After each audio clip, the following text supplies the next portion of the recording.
Ah, ah, Achoo! Sakit sa sigmura. Ano ba namang klaseng amoy yun? Ate, halin nga kayo rito. Di ba sabi ko sa inyo itapon nyo na ang mga basura? Itapon ninyo sa malayo. Ano? Naitapon nyo na? Bakit? Ba't ang daming langaw? Bakit? Sinasabi ko na nga ba? Tawagin mo nga yung batang yun. Oo, yan. Nasa tapat ng bahay natin. Tawagin ninyo. Shh! Hoy! Rodel! Di ba ikaw si Rodel? Halika nga rito. Bilisan mo. Bilis! Di ba ikaw si Rodel? Di ba pinagsabihan ka na nga namin ng 1 linggo? Bakit hindi ka pa rin matuto? Hanggang ngayon yan pa rin ang suot mo. Kaya naman pala dinalangaw ka rito. Yung langaw sa'yo, lumilipat sa bahay namin. Ano ba naman yan? Nakakadiri ka naman. Shhh. Anong nasa paa mo? Sugat ba yan? Diyos ko naman. Nilala. At yung tsinelas mo, ano ba kasing ginagawa mo sa buhay mo? Pwede ba? Huwag ka nga tumambay sa tapat ng bahay namin kung ganyan ka. Nakapandiri ka eh. Hindi mo ba nakikita nag-aalmusal kami doon? Tik naman talaga. Umalis ka nga rito. Yan ang sigaw ni Kevin habang nasa loob ito ng kanilang malaking terrace at sadyang nais niyang isigaw kung gaanong nakakahiya, kung gaanong napakabaho, kung gaanong nakakapandiri itong si Rodel. Itong si Rodel at Kevin ay magkababata. Pareho ng edad, subalit magkaiba ng kinagis ng buhay. Kung gaanong kayaman ang pamilya ni Kevin, ganoon naman kahirap ang pamilya ni Rodel. Kung gaanong kadalas lumabas ng bahay itong si Rodel, ganoon naman kadalang kung lumabas ng kanyang tahanan itong si Kevin. Hindi mo sila makikitang naging magkaibigan kahit nung bata pa sila. Hindi mo makikitang nagbabanding o naglalaro man lamang. Si Kevin palaging dumidistansya, hindi lamang kay Rodel kundi sa mga taong pakiramdam niya ay hindi niya kapantay. Ito namang si Rodel, siya na mismo ang umiiwas, lalo na sa pamilya ni Kevin dahil nga palagi na lang silang minamata. Sinasabihan ng hindi maganda, minsan pinag-uusapan, pinagtatawanan. Akalain nyo, kahit wala siyang ginagawang mali, bakit pakiramdam niya, siya pa ang dapat mahiya? Hindi naman nga talaga maiiwasang maubos ang pasensya mo sa mga ganitong klase ng tao. Pero itong si Rodel, umiiwas pa rin sa gulo. Tulad ng sabi ng kanyang mga kaibigan noon, walang magandang epekto kung sasaktan mo ang isang taong gumagawa ng hindi maganda sa'yo. Kapag sinaktan mo siya, ipapa-ospital mo. Saan ka naman kukuha ng pera? Mahirap lamang ang buhay mo. Pangalawa, kapag sinaktan mo siya, malamang sasaktan ka rin niya. At kapag nasaktan ka niya't napuruhan, magpapagamot ka rin. Magpapa-ospital ka rin. Kakailanganin mo ang tulong ng espesyalista o doktor. Again, mahirap ka lamang. Hindi mo afford yun, kaya umiwas ka na lamang. Ikatlo, itong pamilya ni Kevin, kayang-kayang baluktutin ang katotohanan. Kaya nga nilang palabasin na sila'y inosente at walang ginagawang mali. Kaya nga nilang palabasin na si Rodel ang nanguna. Kaya si Rodel hindi na nga nagsayang ng panahon, umiwas na lamang. Dahil iyon ang tama. Alam mo ba, ang mas nakakaubos pa ng pasensya ay hindi lamang si Kevin. Pati mga magulang niya. Abay kahit alam nilang nambubuli si Kevin, wala silang ginagawa, hinahayaan lamang nila. Ang kanilang dahilan, away bata lang yan. Hanggang sa ang bagay na ito ay nakasanayang gawin ni Kevin. Sa bayang iyon, nagkataong napakaraming squatter. At pag-aari nga ni na Kevin ang pinakamalawak na lote sa bayang iyon. Meron silang malaking bahay, komportableng buhay, Hindi nga nakapagtataka na kainggitan sila ng mga taga doon. Samantalang itong sina Rodel at ang kanyang pamilya ay matagal na rin sa lugar na iyon, pero mula nang sila'y dumating sa lugar na iyon ay squatter na nga sila. Kahit isang beses, hindi naman umangat ang kanilang buhay. Ang kanilang bahay, nakikitirik lamang sa lupa ng kanilang malayong kamag-anak. Si Kevin, nasa private school. Nag-aaral siyang mabuti doon. Yan ang sabi ng kanyang mga guro, samantalang si Rodel sa public school. Palagi siya naglalakad. Tuwing umaga, papasok ng paaralan, pati sa pag-uwi sa hapon. Kahit pamalayo, kahit pasabihing masakit sa paa, wala siyang pera, hindi sapat ang kanyang baon. Hindi siya para magreklamo dahil nga sanay na siya. Habang itong si Kevin, hatid sundo ng kanilang mamahaling sasakyan, may sariling driver at palaging kasama ang yaya. Iba pa ang tagapayong at tagadala ng kanyang mga gamit. Alam mo ba, kahit isang beses, hindi naranasang maglakad sa arawan ng batang ito. Dati nga, ang sabi ni Rodel, Sana ako din makaranas ng ganun. Sana kami ng pamilya ko umahon din sa hirap. Makaranas pumasok ng eskwelahan ng hatid sundo ng isang magandang kotse. May mga yaya, may tagapag-alaga, may driver, maganda ang tahanan at parang hindi nagugutom. Parang si Kevin. Parang kahit na minsan hindi ko malam ang kanyang tiyan dahil sa gutom. Siya yung tipo ng taong parang kahit na minsan hindi umulit ng damit. Siya yung tipo ng bata na parang kapag may hininging laruan, ibibigay agad sa kanya ng kanyang mga magulang. Kahit pagano kamahal ito. Minsan nga, siguro kahit galing tong ibang bansa, okay lang. Nakapunta na kaya siya ng ibang bansa? Nakasakay na kaya siya ng airplane? Ano kayang pakiramdam magkaroon ng aircon? O kaya sariling... Ay, di bali na nga lang. Hindi naman natin masisisi itong si Rodel kung mainggit siya sa buhay na mayroon itong si Kevin. Pero alam mo ba, yung inggit na yun, ginawa niyang positibo. Ginamit niya itong motibasyon sa kanyang sarili upang magsumikap sa sariling buhay. Isinaksak niya sa kanyang isipan na darating ang araw, yayaman din siya, magiging komportable din ang kanyang buhay, mabibili niya ang lahat ng pagkain at gamit na gusto niya. Babaguhin niya ang takbo ng sistema. Kahanga-hanga dahil nung panahong yun, 8 years old pa lamang itong si Rodel. Iniisip na agad niya ang ikagaganda ng buhay ng kanyang pamilya sa murang edad. Kahit pa sabihing nahihirapan siya, pinapangarap niya na maging maganda ang buhay niya habang inaayos niya ang pako sa ilalim ng kanyang tsinelas. Dahil nga, sira na ito. Wala siyang pambiling bago. Palagi siyang nakatsinelas. Araw-araw na ginawa ng Diyos. Kahit may pasok sa eskwelahan, nakatsinelas pa rin siya. At sa kanilang klase, tanging siya lamang ang nakasuot ng ganoon. Ang classmates niya, naka-black shoes, naka-rubber shoes, iba't ibang kulay ng medyas at sadyang napakalinis. Ang mga damit, ang short at pantalon, kita mong plansyado talaga, araw-araw. Kumpara naman kay Rodel, ang bagay namang ito ay nauunawaan naman ng kanyang guro at hinaayaan lamang siya na ganoon dahil nga wala naman silang pagpipilian. Iisa ang kanyang uniform, lumang-luma pa ito. Medyo maliit na nga ito sa kanya.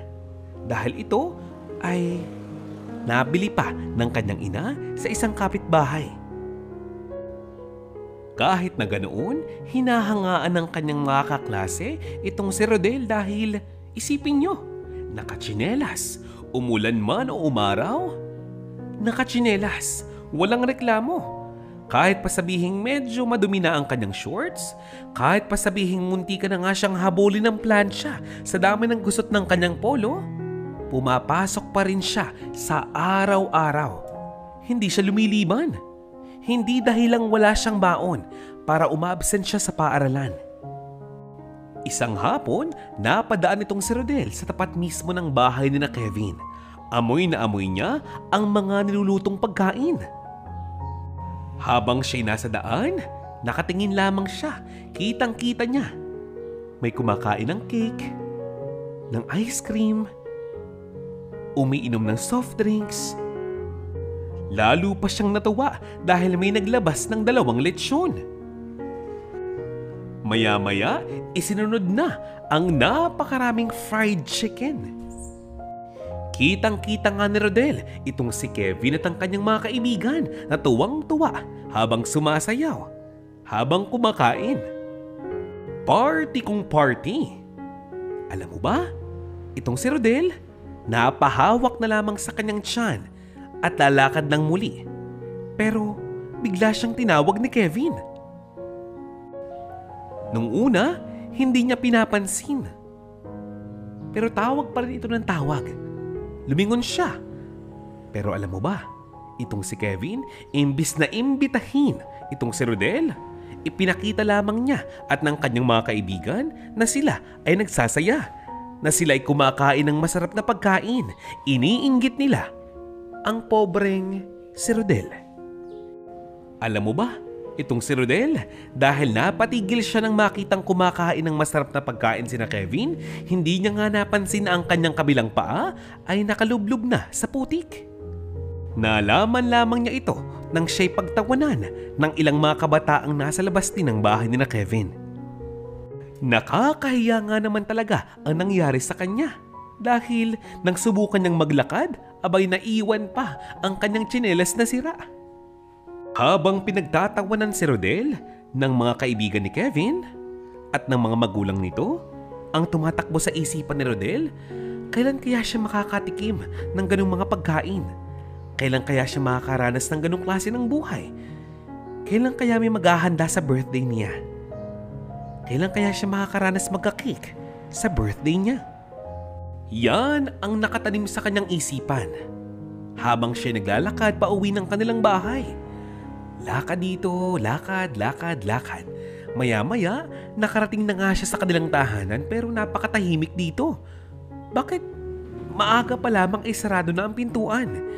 Bakit sarado na agad ang mga bintana at mukhang bukas na agad ang ilaw sa loob?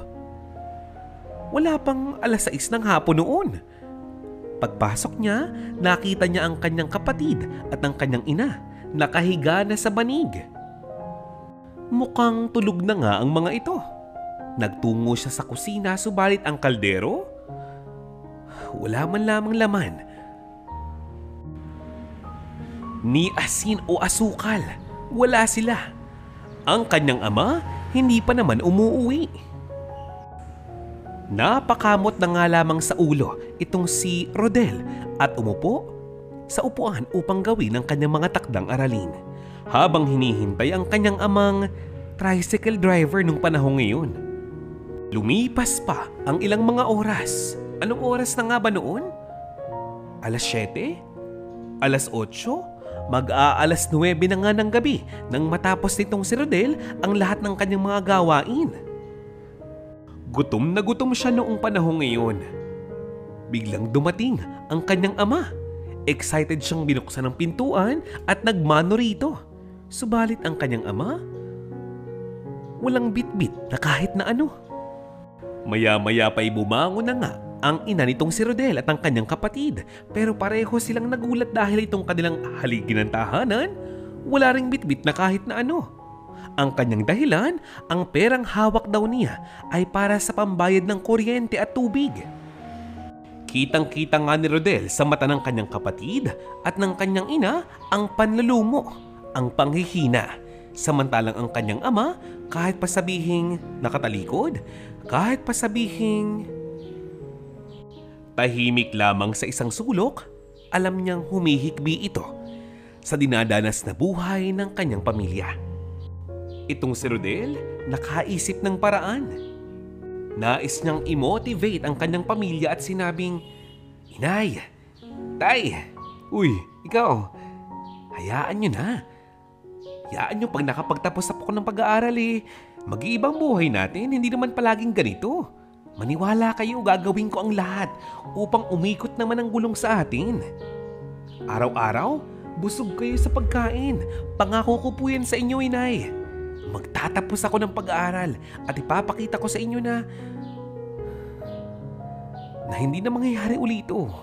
Ha? Sige ho. Matulog na po muli kayo. Mag-aasikaso lamang ako ng mga assignment ko. Ha? Ang sabi naman ng kanyang ina, "Maraming salamat anak ko, Rodel. Pero alam mo ba sa puntong ito, kahit nung isipin mo na lamang yung kinabukasan ninyong magkapatid, okay na ako doon. Kami ng inyong amay matanda na. At ako mismo bilang iyong inay nahihiya na dahil hindi ko magawang gampanan ng mga responsibilidad ko sa inyong magkapatid. Patawarin mo kung hindi nagiging sapat ang mga ginagawa ko para maibigay mga pangangailangan ninyong magkapatid, ha? Pagpasensyahan niyo na kung hindi nagiging sapat ang ginagawang trabaho ng inyong ama. Patawarin niyo kami dahil hindi namin nagagawang maging maayos na magulang sa inyo. Pero lagi niyong tandaang mahal na mahal namin kayo." Ito kasing ina ni Rodel ay may iniindang karamdaman sa katawan. Yan mismo ang dahilan kung bakit hindi siya makapagtrabaho ng dire-diretso. Ang kanyang pinagkakakitaan ay paggalabandera lamang. Ang kanyang ama, tricycle driver. Ang kanyang ina, labandera. May karamdaman pa. At sa malamang ang kanyang ama ay ganoon din pero hindi ito iniinda. Napakaraming bayarin, lalo na sa kuryente at sa tubig. Madalas pa silang mag-abot ng pera sa kanilang malayong kamag-anak dahil nga diba, nakikitirik lamang sila ng tahanan doon sa lupa ngayon. Isang araw habang kainitan ang katanghalian noon, naglalakad itong si Rodel upang muling bumalik ng eskwelahan. Isang matandang lalaki ang nakasakay sa isang mamahaling sasakyan ang nagpapagawa ng gulong sa isang talyer. Nakita nga ito ni Rodel. Napatitig na nga lamang sa kanya ang matandang lalaking iyon. Nakitang itong si Rodel ay pawisang-pawisan habang naglalakad. Nakasuot ng tsinelas at pinapahid-pahid ang kanyang pawisang mukha. Sino bang hindi makakapansin kay Rodel? Nakasuot siya ng tsinelas na halos malapit nang mapatid. Ang polo niya, hindi na puti, dirty white na gusot pa. Ang kanyang bag, ay, butas-butas. Bitbit niya ang napakaraming libro. Habang binabasa niya ang isang maliit na papel, yung pala, reviewer niya dahil exam nga nila nung araw na iyon. Tinawag ng matandang lalaking ito si Rodel at tinanong kung taga saan ba ito, kung saan siya tutungo. Sir, ako po si Rodel. Taga-dulo po ako ng barangay na ito. Nag-aaral po ako sa eskwelahan. Yan po sa may tapat pong yan. Pasensya na po pero nagmamadali po kasi ako dahil malapit na po akong mahuli sa klase ko ngayong tanghali. May quiz po kasi kami mamaya kaya nagmamadali po talaga ako. Pasensya na po. Sandali muna iho, halika muna rito. Ikaw bagay kumain na? Ha? Mahirap magsagot ng mga tanong sa eskwelahan kung gutom ka. Tanggapin mo ang perang ito. Bumili ka ng tinapay sa labas. Tanggapin mo na, huwag ka nang mahiya. Ano ba naman? Yan ang sabi ng matandang mayaman. Ang dagdag pa nga niya, "O ito pa, idagdag mo sa baon mo. Pangbuong isang buwan mo ito. Siguro naman sapat na yan. O baka labis pa. Bata, tandaan mo. Pagkatapos ng ilang araw at makabalik ako rito ay hahanapin kita. Kakausapin ko ang mga magulang mo. Pag-aaralin kita. Pero sa ngayon, sige, Mag-exam ka na muna at baka malate ka talaga. Sige na. Nagulat na nga lamang si Rodel dahil napakabilis ng mga pangyayari. Inabutan siya ng pera ng isang matandang hindi naman niya kilala. Malaking halaga iyon. Ikaw baga naman ang abutan ng 4,000 piso ng bigla-biglaan nang hindi mo inaasahan? Sino ba naman ang hindi papalakpak ang tenga niyan? Pumasok ito ng paaralan na napakalaki ng ngiti sa labi. Kinahapunan nang makauwi siya ng bahay, ang kanyang ngiti hindi pa rin napapawi. Nagtaka na nga ang kanyang ina.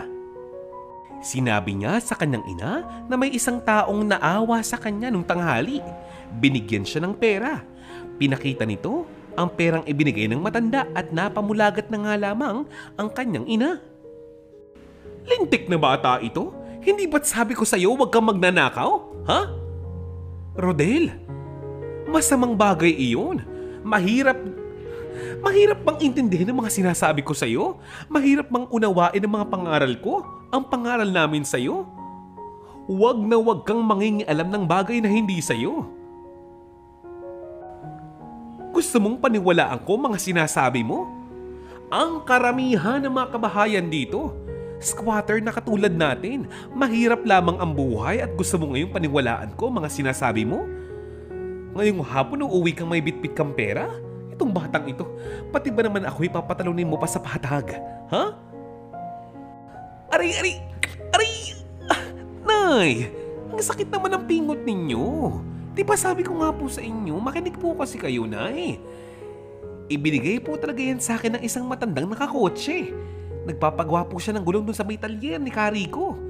Sa akin po ito. Ibinigay niya po ito sa akin. Hindi po ako nagnanakaw, Nay. Sa tagal ng panahon na bubuhay tayo rito sa lugar na ito, kahit na kailan hindi ko po naisipan yan. Nay naman eh.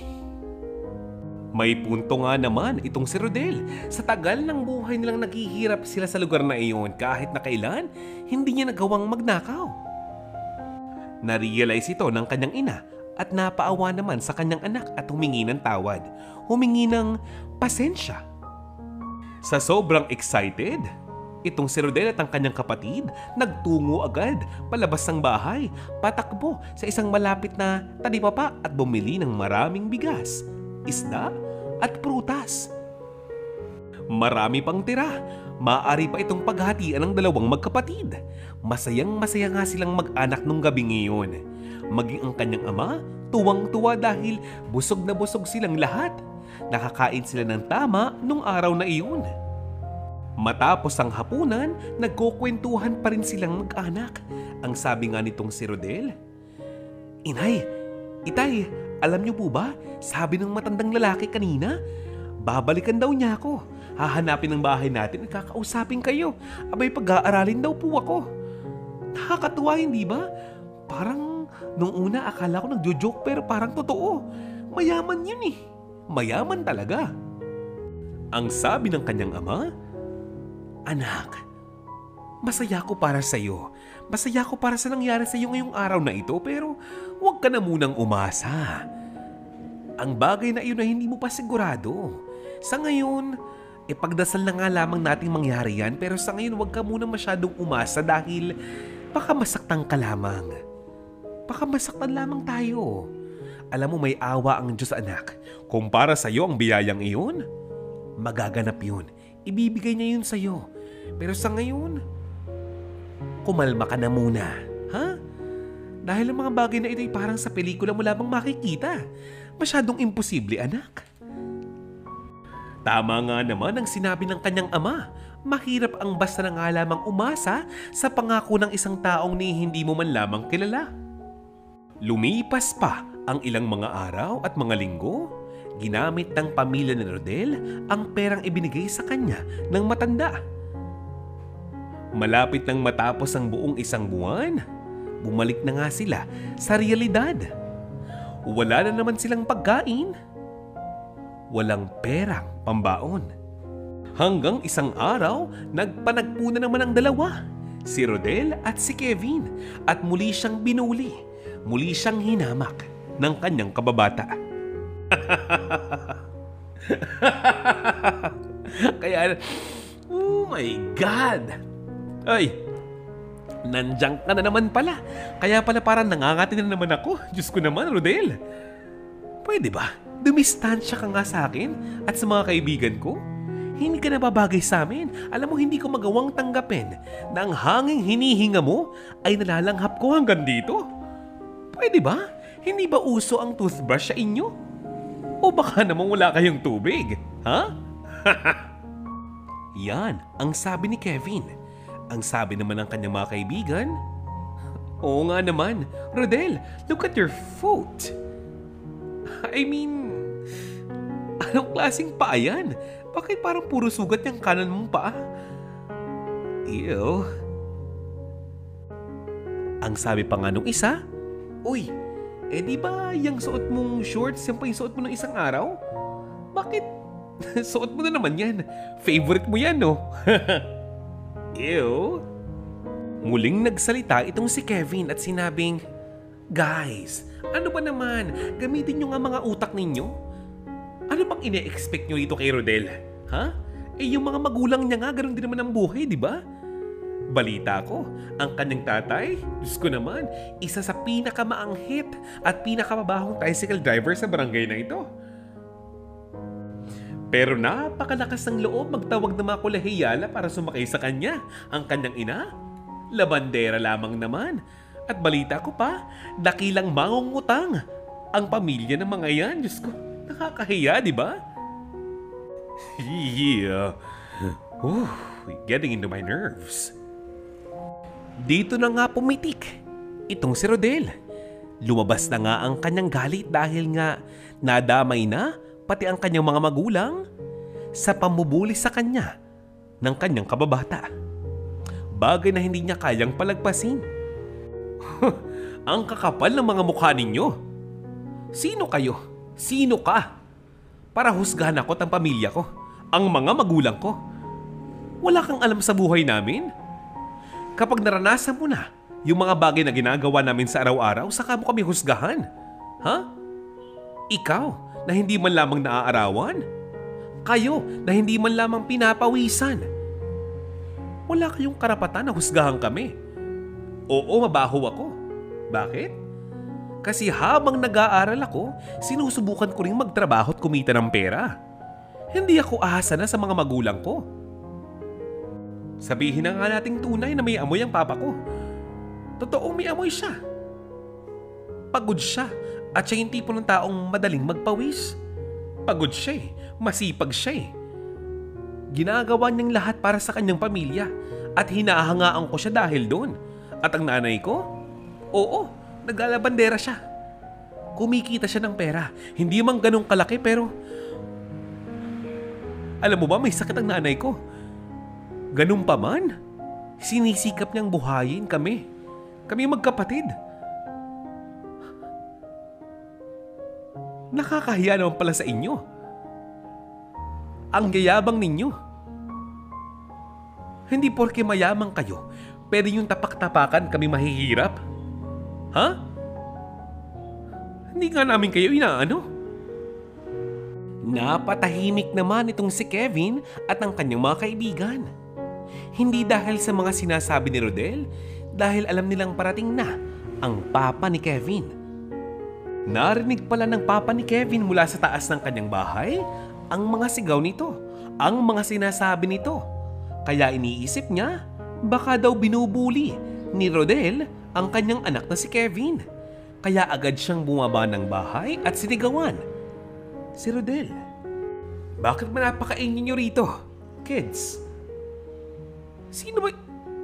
Ikaw? Ikaw na naman? Hindi bagat ikaw si Rodel? Diyos ko naman. Pareho kayong mag-ama. Ha? Nung isang araw, yung tatay mong pinagsasabihan ko, huwag maingay yung tricycle niya kasi may meeting ako. Napakaingay niya magpatakbo ng sasakyan. Napakaingay talaga. Benta siya ng ganito, benta siya ng ganyan. Pwede ba? Hindi ba't nanay mo yung labandera? Siguro sa kanila ka nagmana talaga, no? Ha? Hindi na nga kayo umasenso sa buhay, nangaabala pa kayo ng tao. At ngayon inaaway mo ang anak ko at mga kaibigan niya? Wala ka bang pinag-aralan, ha? Kids, pumasok na nga kayo sa loob. Huwag niyo nang kausapin yung lintik na yan. Umalis ka dito. Alis! O baka gustong pahabol kita sa aso namin? Hindi maipaliwanag ang ekspresyon ng mukha nitong si Rodel. Sasagot ba siya? Iimik ba siya? Lalaban ba siya o tatahimik na lamang? Kinukot siya ng mga taong ito ang kanyang pamilya na para bang may alam sila sa kung anong buhay meron sila. Na para bang alam nila kung gaano kahirap ang kanilang araw-araw na suliranin. Na madaming wala, madaming kulang, madaming kailangan. Biglang naalala ng batang itong si Rodel ang mga pangaral sa kanya ng kanyang mga butihing mga magulang. Kaya naman, naiinis man, nagagalit man, tinikom na lamang niya ang kanyang bibig at umalis na nga lamang. Nang siya ay makarating sa kanilang bahay, pagpunta niya sa kusina, merong Tupperware. May takip. Na-excite siya, baka naman nga kung anong laman noon. Baka may nag-birthday sa kapitbahay, baka inabutan sila, pero pagbukas niya nito, ang laman lamang noon ay toyo na may kalamansi at saka kaunting kanin. Yun mismo ang kanilang naging hapunan nung hapon na iyon. Gabi-gabi, bago matulog itong si Rodel at ang kanyang pamilya, nagdarasal sila ng sama-sama. Humihingi ng patnubay sa Panginoon ng paraan kung paano nga bagagaan ang kanilang buhay. Hanggang isang araw, nakasalubong ng muli nitong si Rodel ang matandang mayaman dahil muli siyang nagpagawa ng kanyang isa pang sasakyan sa talyer ng kanilang kapitbahay na si Kariko. Imposibleng magkamali nga daw si Rodel. Imposible niyang malimutan ang mukha ng lalaking tumulong sa kanya nung nakaraang araw. Ang nagbigay sa kanya ng pera, pambaon at para sa kanyang mga pangangailangan. Nagtungo na nga itong si Rodel sa tapat ng talyer. Nakita niya ang matandang lalaki. Hit-hit ang kanyang tabako habang kinakausap si Kariko. Para siyang tuta, pasulyap-sulyap lamang doon sa may gate. Maya-maya pa, lumingon sa kanya ang matanda habang nasa malayo ito. Inutusan niya itong si Kariko na kausapin itong si Rodel. Toy, ikaw si Rodel, hindi ba? Halika nga rito, lumapit ka. Gusto kang makausap ni Senyor. Halika sa loob. Lumapit ka sa kanya at may bibigay ata sa'yo. Halika na, huwag ka nang mahiya. Huwag mo kakalimutang magbigay galang, ha? Magmano ka sa kanya. At kinausap na nga ni Rodel ang mayamang matanda. At sabi nga nito, pag-aaralin niya nga daw itong si Rodel. Nais nga raw nitong makausap ang kanyang mga magulang. Hindi lamang yan, bibigyan pa siya ng allowance, sapat para sa kanyang mga pangangailangan sa eskwelahan, sa kanyang mga proyekto, sa kanyang mga uniform, at maraming iba pa. Bagay na hindi naman tinanggihan ng binatilyong ito. Malaking bagay daw ito para sa kanyang pamilya, makakatulong na siya sa mga magulang niya, kaya hindi siya para hindian ang magandang offer na ito. At dahil nga ang matandang iyon na hindi naman taga roon sa bayan na iyon, kailangan niya munang makausap ng masinsinan ang mga magulang ni Rodel. Kaya lamang daw siya nasa lugar na iyon ay dahil meron siyang ka-business meeting para sa kanyang mga negosyo, pero ang tunay niyang tahanan ay nasa Maynila. Sumakay si Rodel sa magarang sasakyan ng matanda at itinuro nga niya kung saan ang kanyang tahanan. Nagulat naman ang kanyang mga magulang kung bakit may kasamang matandang mayaman ang kanilang panganay. At nag-usap na nga ang mga ito sa loob ng maliit na tahanan ni Rodel. Doon, napapayag na nga ng matandang mayaman ang mga magulang ni Rodel sa offer nitong tulong. Nangako naman ang matandang ito na hindi nga raw niya pababayaan si Rodel sa kanyang poder. Marami din daw siyang pinag-aaral na mga kabataan doon sa Maynila at kasalukuyang nag-aaral pa rin hanggang sa ngayon. Ang malaking tanong ay sino nga ba talaga ang mayamang matanda na ito? Ang mayamang matanda na ito ay si Mr. Benito Rodriguez. Dating politiko ang matandang ito na mula pa noon ang kanyang advokasya na ay ang mabigyan ng tamang edukasyon ang mga kabataan, lalong-lalo na yung mga nagmula sa pamilyang kapos at talagang nagmula sa kahirapan. At dahil nga napakabilis ng mga pangyayaring ito, sinabi nga ni Rodel sa matanda na tatapusin niya muna ang kanyang elementary days sa probinsya nila. At next school year, handa na siya sa kanyang sekundarya doon sa Maynila. At iyon ang kanilang naging kasunduan. Pag-aaralin siya ni Senyor Benito sa Maynila sa kanyang unang taon sa sekundarya. Araw ng Lunes noon, malapit na ang graduation ni Rodel sa elementarya, napadaan siyang muli sa tapat ng tahanan ni na Kevin. Bumalik sa kanya ang mga alaala, mga alang kinukutsa-kutsa siya at ang kanyang pamilya ng pamilyang ito, pamilya ni na Kevin. Kumasigawan, kumapaalis, kung murahin, lahat yun. Gagamitin niyang motibasyon upang ayusin ang kanyang buhay, ang buhay ng kanyang pamilya. Ilang linggo pang lumipas, dumating na nga ang tamang araw na pinakihintay ni Rodel. Binalikan siya ni Senyor Benito at dinala sa Maynila. Pagkatapos ng napakahabang biyahe, nakita niya marami sila sa isang bahay at lahat sila pinag-aaral ng matanda. Lahat sila puro lalaki. Itong si Senyor Benito ay sadyang napakabait. Kaya nga lang, napaka-istrikto. Hindi naman sa maraming batas na kailangan sundin, subalit meron siyang sariling mga regulasyon, panuntunan. Napakaraming kabataan sa lugar na iyon, kaya naman kailangan magpakitang gila si Rodel. Mataas sa mga grado niya, lahat ipinakita niya sa matanda. Tuwang-tuwa naman ang matanda at sinabing masaya siya sa ipinapakitang galing ni Rodel. Yan ang gusto ko sa iyo, Rodel. Masipag ka, matalino at nakakatuwa. Ipagpatuloy mo yan ha. Tutulungan kita hanggang sa kolehiyo. Kahit anong kurso ang piliin mo, walang problema. Pangako, pagtatapusin kita, basta ipangako mo rin sa akin, hindi ka muna mag-aasawa hanggat nag-aaral ka ha? Siguro naman, alam mo ang buhay na mayroon ka sa inyo, hindi ba? Nais mo bang sayangin ang pagkakataong ito? Sana naman nagkakaunawaan tayo. Yan ang sabi ng matanda. Lumipas ang unang mga araw, okay naman si Rodel. Ine-enjoy niya ang kanyang experience sa piling ng kanyang mga bagong kaibigan. Sa piling ng kanyang ama-amahan ngayon na si Senyor Benito. Nakakapaglaro siya, nakakapag-enjoy, masayang kasama ang mga kaibigan, nagbabasa ng libro, natututo. At alam mo ba, kumpara sa noon, ngayon 3 beses na nga siyang kumakain sa loob ng isang araw. Hindi nalilibanan.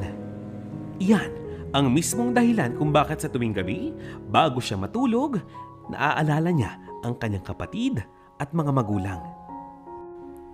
Panginoon,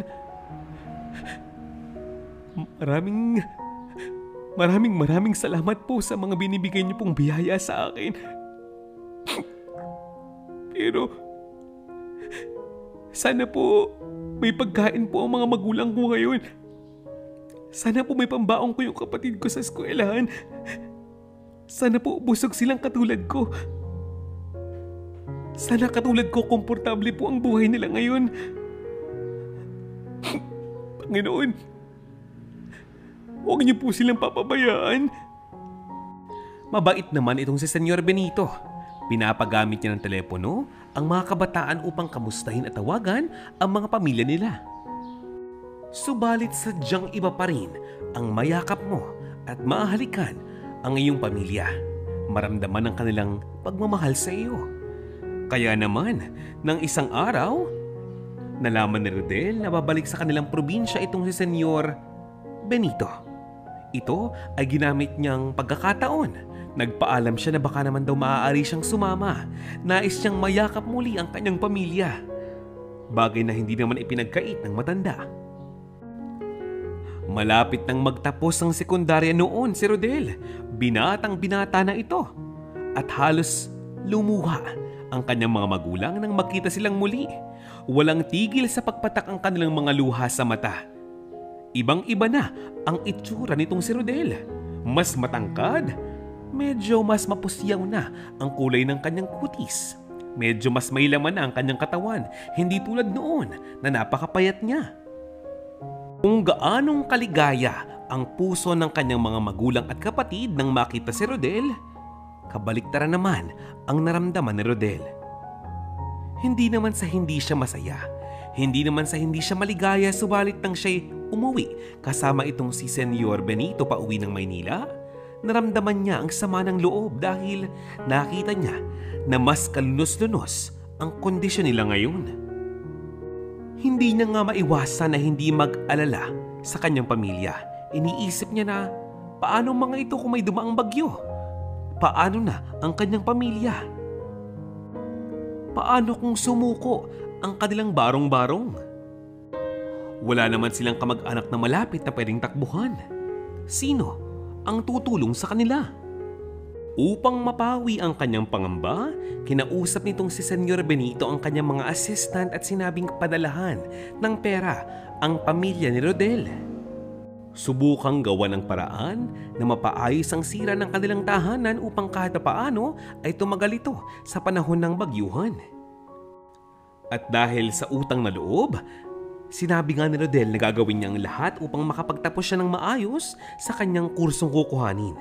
Kaya lang hanggang sa ngayon, hindi pa siya sigurado na kapag nakatapos siya ng sekundarya anong kurso nga ba ang kanyang kukuhanin? Saan ba siya magaling? Ano ang kursong maaari niyang gamitin upang mas mapagaan ang buhay ng kanyang pamilya? At dahil nga wala siyang gabay, kinausap siyang muli ng matanda at sinabing, "Uy, kaya mo bagang maging doktor? Handa ka bang tiisin ang tagal? Handa mo bang harapin ang mga pagsubok na iyon? Para lamang maging maganda ang buhay ng iyong pamilya? Ng buhay mo na rin." Pumayag na nga lamang ng pikit mata itong si Rodel. Lahat ng ito para sa kanyang pamilya. Magmula noon, ilang mga taon pa ang mga binuno ni Rodel upang matapos niya ang kanyang pag-aaral. Naawa naman sa kanya at sa kanyang pamilya itong si Senyor Benito, kaya naman tuloy pa rin sa pagkapadala ng pera ang matanda sa mga ito upang hindi mawala sa focus itong si Rodel.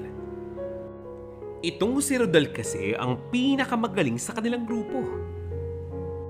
Sa dami nila, siya lamang ang nangahas na kumuha ng kurso ng pagiging doktor. Habang patuloy sa pag-aaral itong si Rodel, hinahangaan din siya ng kanyang ibang mga classmates dahil bukod sa kanyang pag-aaral, tinutulungan din niya sa negosyo ang matanda.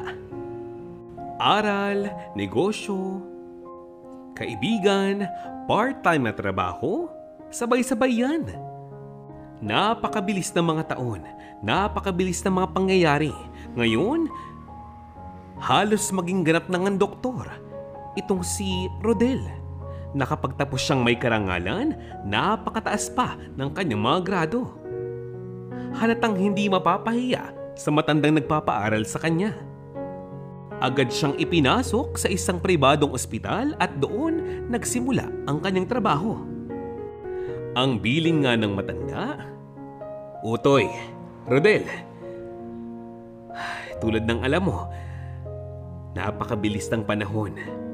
Alam mo may sakit na rin ako, hindi ba? Baka hindi na rin ako magtagal.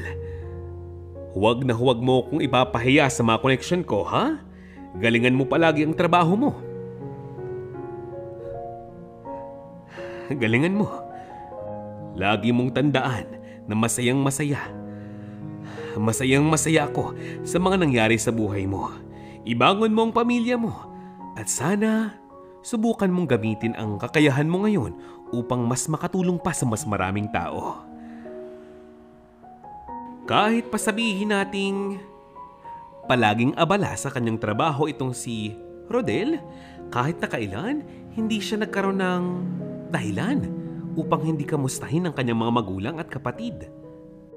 Kaya naman, tuwang-tuwa sa kanya ang mga ito. Hindi nagtagal, nakakaipon-ipon na nga si Rodel. Unti-unti na rin siyang nakikilala sa larangang kanyang pinili. Habang pahusay siya ng pahusay sa kanyang ginagawang trabaho, unti-unti na rin niyang nababago ang buhay ng kanyang pamilya. Marami na nga siyang naipagawa sa kanilang bahay. Ang noon ay halos puro plywood lamang, ngayon sementado na. Ang dating yero na butas-butas, ngayon may pa second floor pa. Ang noon ay halos tapalan ng bubble gum, ngayon wala nang problema. Ang kanyang ama noon nanghihiram lamang ng tricycle, ngayon nagmamay-ari na ng 2. Ang kanyang ina na noon ay sakitin, ngayon napakalusog na. Labandera pa rin, pero sa pagkakataong ito, laundry shop na ang hawak niya. Patuloy pa rin sa pag-aaral ang kanyang kapatid, pero sa pagkakataong ito, sa private school na. Kahit daw anong kurso, piliin niya. Huwag lamang magpapabaya. Yan ang sabi ng ating magaling na doktor, si Rodel. Maging ang lupang tinitirikan ng kanilang tahanan, kanya na nga ring nabili.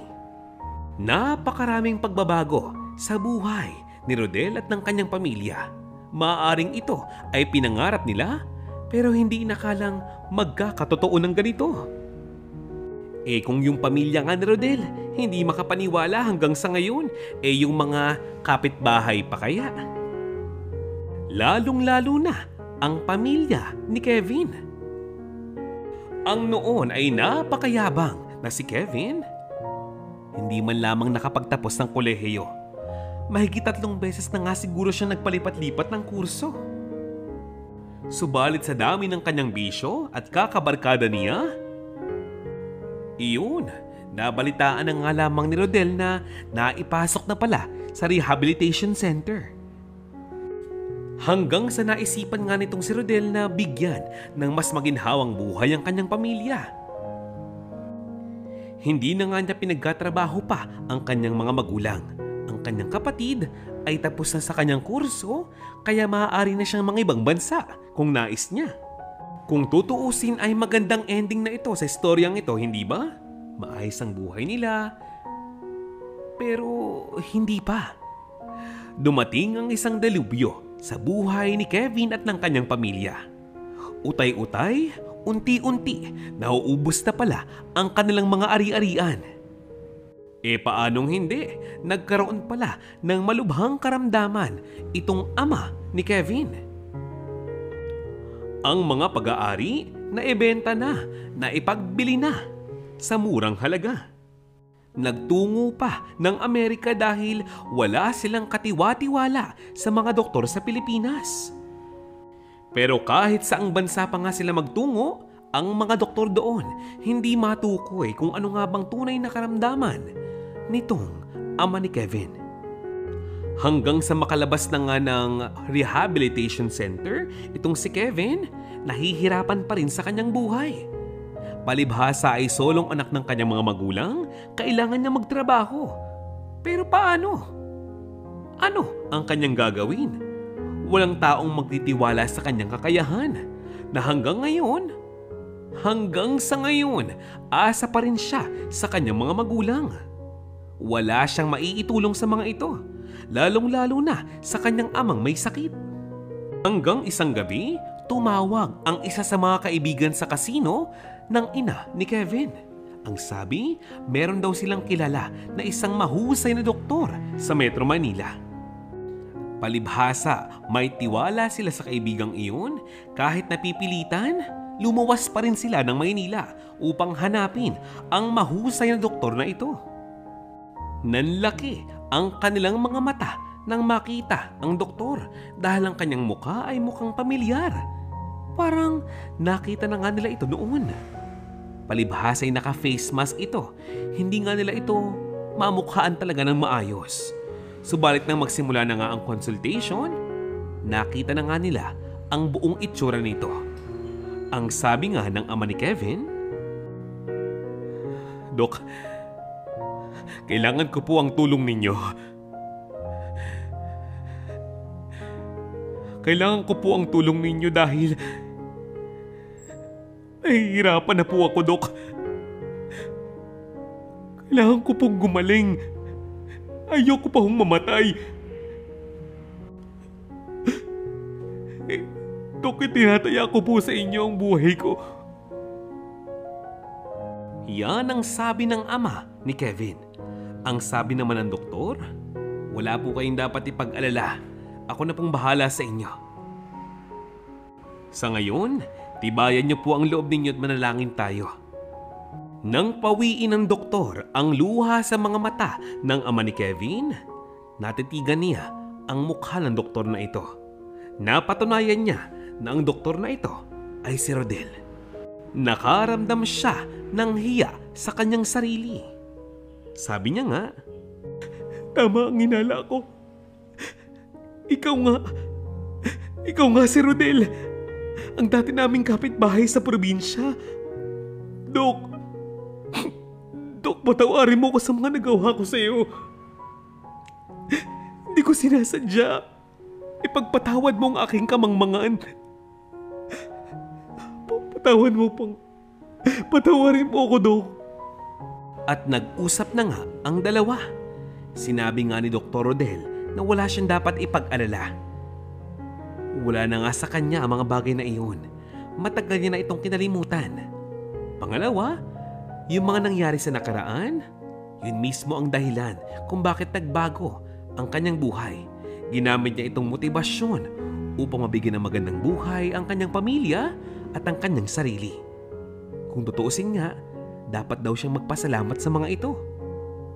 Tapos ang kanilang mahabang pag-uusap at tila ba mahabang kwentuhan, naramdaman ng ama ni Kevin na handa siyang pagkatiwalaan ang doktor na ito. Ano man ang nangyari sa kanilang nakaraan, ipagkakatiwala niya ang kanyang kaligtasan sa taong ito. Pagkatapos ng mahabang oras ng paghihintay ng operasyon ay sa awa ng Diyos, tagumpay ang resulta ng paggamot sa ama ni Kevin. Kahit papaano, nakahinga na nga ng maluwag ang mag-asawa, lalo na itong si Kevin. Kaya lang, nang malaman nga nila kung gaanong kamahal ang kanilang babayaran sa ospital, napakamot na lamang sila sa ulo. Hindi nga nila malaman kung saan nga ba sila dudukot ng ganong kalaking halaga. Lumipas pa ang mga araw, nakapagpahinga na nga ng maayos ang ama ni Kevin, handa na nga silang umuwi, ay nagtungo sila sa cashier ng ospital na iyon upang magbayad ng bill. Kaya lang, kulang talaga ang hawak nilang pera. Nagulat na nga lamang sila dahil nalaman nga nila, bayad na pala ang kanilang bill. Kaya ang perang hawak ng mga ito, maaari nang gamitin para ipambili ng ilang mga vitamins. Maya-maya pa, may iniabot na mensahe ang cashier na iyon kay Kevin. At ang sabi, "Magandang araw po. Ako po ito, si Dr. Rodelio Santos. Nawa po ay magsilbing aral ang pangyayaring ito sa inyong pamilya. Huwag na po kayong manghahamak muli ng inyong kapwa.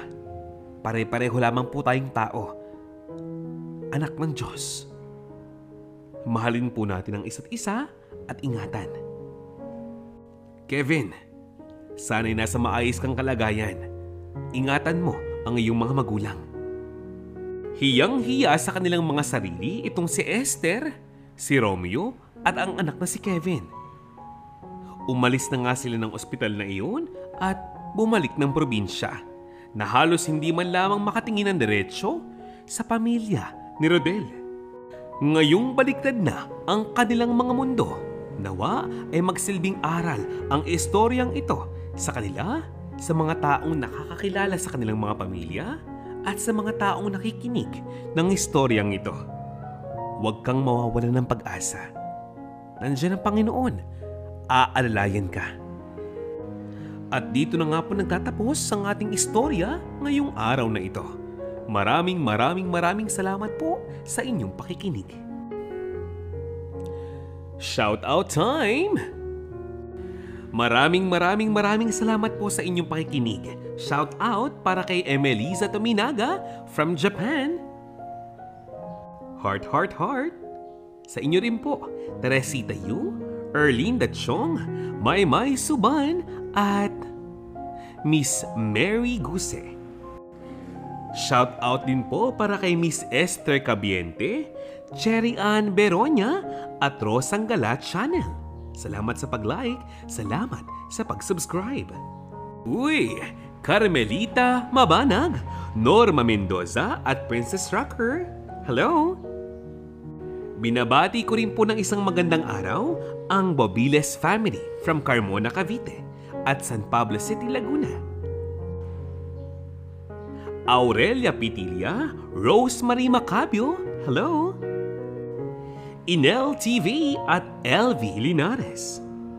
Hindi magpapahuli si Miss Mutyabo Badilla, Leonora Newhook at Sherry Martinez, Rosario Baker from England, at Mariza Santiago from Antipolo City. At sa lahat po sa inyong nakikinig ng aking mga storya, salamat po sa inyong mga komento.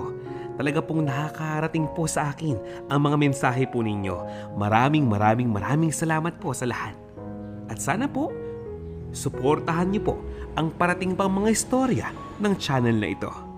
Muli, this is Bonnie Malya TV. Paalam!